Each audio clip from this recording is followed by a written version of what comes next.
Guys, what is your creepy girl story? Story 1. Friend suggested I go on a date with a girl he met on a dating site. I went out with her. Just didn't click. She was way too presumptuous about how well things were going. Month later, he's moved her in as a roommate. According to him, she was cool, had a boyfriend already EDC. I started seeing her outside my apartment all the time. Now she was a runner and I only lived a few blocks away, so I hand-waved that. I also started running into her at the grocery store like all time. But same area, I ran into other friends at the store. Not as frequently, but it's the grocery store in our area. Then she was always in a state of undress when I came over. Like she was just heading to the shower, just getting out. Her room was right by the front door. She just happened to be changing. She cornered me in just a towel a few times. But her house-ish.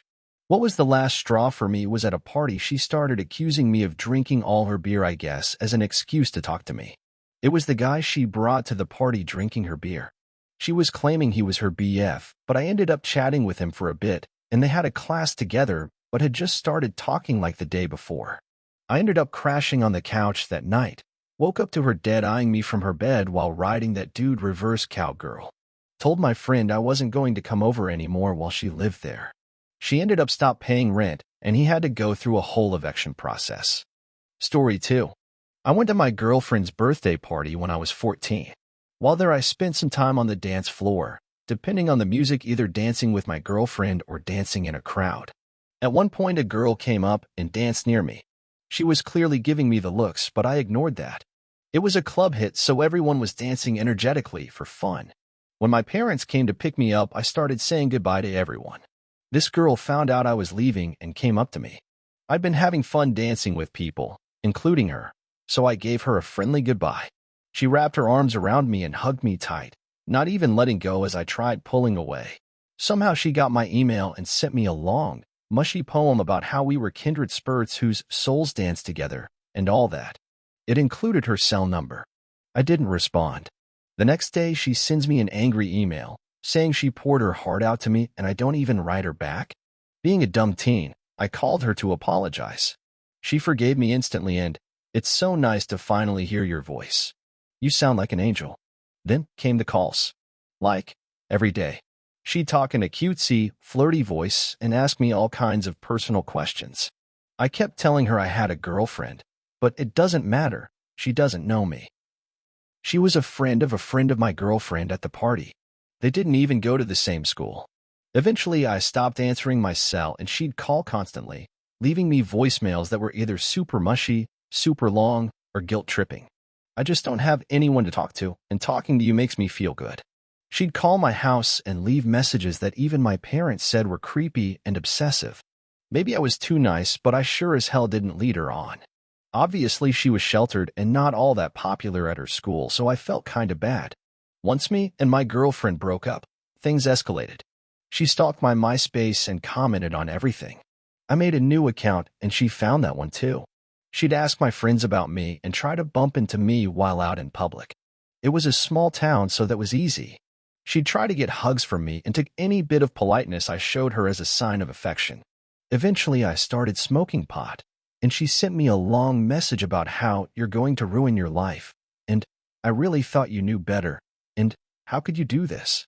Seeing my way out, I leaned into it, telling her I was stoned any time she called because she'd get pissed and hang up. Finally, she stopped messaging altogether. My first year of college, though, I took creative writing. Guess who also took it? Her eyes lit up when I walked in, and she wrapped her arms around me like we were old friends. Our tables were set up in a square, and if she sat across from me, she'd stare at me the entire time. If I moved seats, so would she. She'd give me glowing peer reviews on my papers and even wrote her Facebook info on one. By that point, I developed a bad drinking problem and dropped out. She still tries to message me occasionally, but I either have her blocked or muted on most social media. She tries to play it off as, "Oh, I was a dumb little girl. I was just trying to mess with you. It wasn't serious." But every once in a while, she'll pop up with a new account.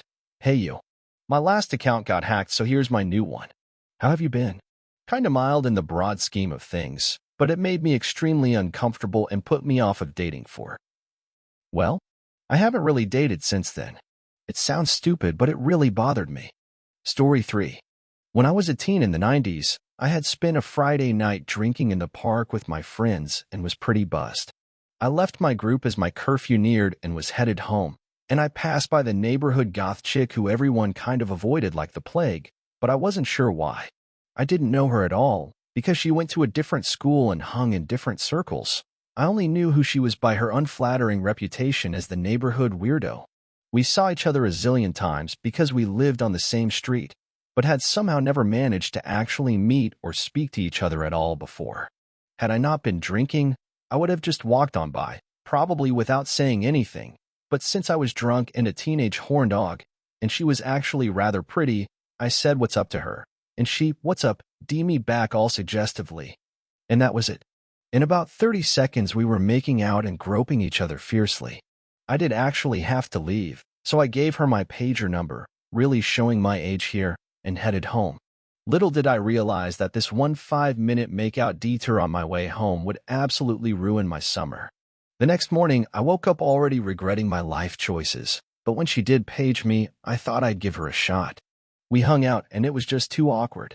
She was a goth tryhard and was just always making these stupid edgelord comments about blood and being dark, and it was all so lame and forced. I still thought she was pretty, but her personality was intolerable. Anyway, I told her very gracefully the next time she called me that I didn't think it was going to work out.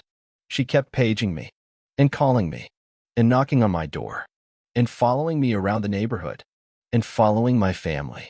Finally, she showed up at my sister's confirmation at church, decked out in full goth regalia with a crew of like 3 other goths, with pentagrams and upside-down crosses, etc., just sitting in the back. For some reason, because my grandparents were there, I finally snapped. Before the mass started, I marched back, grabbed her by the arm, took her outside, and basically called her a psycho bunny boiler and to leave me and my family the f alone. Finally, the message was received, but it took a solid 2 months of near-daily harassment to push me over the edge enough to tell her off in a way that finally broke her infatuation with me. Story 4. In college, I was in an apartment with 3 other guys. There's a knock on the door when I'm there by myself. I answer it, and there's this girl I've never seen. She says she's got some food to drop off for one of my roommates. I let her in and put it in the fridge. She kinda looks around for a minute and leaves when she realizes no one else was there. I tell my roommates and they freak out. Apparently this girl has been stalking the guy she was looking for. They ask a bunch of questions about what she did, and I tell them she just came in and left. I didn't really understand what the big deal was. Sometime later we had a party, and there was a bunch of people in the living room. Roommate and I are sitting on the couches facing each other. We look over to the side, and there's this parting of the Red Sea moment where it seems everyone in the party moved to one side or the other, and we both had a clear view all the way into kitchen. The girl was standing there, absolutely still, and just staring at him. It was like something out of a movie. There was something disturbing about how she was completely frozen in a room full of people talking, drinking, or moving about in one way or another. She was just staring at him. That was it. We didn't have parties for a while, and I was told not to let her in. She knocked on the door a couple times, but I didn't answer. I know it's not much of a story, but I'll never forget that frozen, obsessive look on her face. Story 5. I was in a band like 10 years ago. We played a gig at a local bar to a total of 8 people. One of the people in the audience was a girl who, after we played, started a casual conversation with me, and I was polite and kept the conversation going. We just talked about music mostly. We talked for a total of 5 minutes, and I didn't think about her again. Cut to the next day, she looks up my band on Facebook, finds my personal profile, which at the time was public with my phone number listed. Starts texting me and sends friend requests to several of my friends asking them about me and if I'm single. She's texting me about meeting again, and I tell her I'm not interested and to please respect my privacy. I block her on Facebook. She keeps messaging and texting for a few days, and I just ignore it. Finally, like a week later, she sends a very long message about how we really have a connection and how much she thinks we're meant to be together. Ends the message by saying she will be waiting for me at the bar we met at tonight, and she hopes I come so we can be together. Just very odd, creepy behavior. Definitely came on way too strong and seemed to fixate on me for some reason. She was a conventionally attractive girl. Only problem is I'm a gay man, so I wouldn't have been interested anyway. At the time I wasn't out, but if I had been, that might have saved me from this strange situation.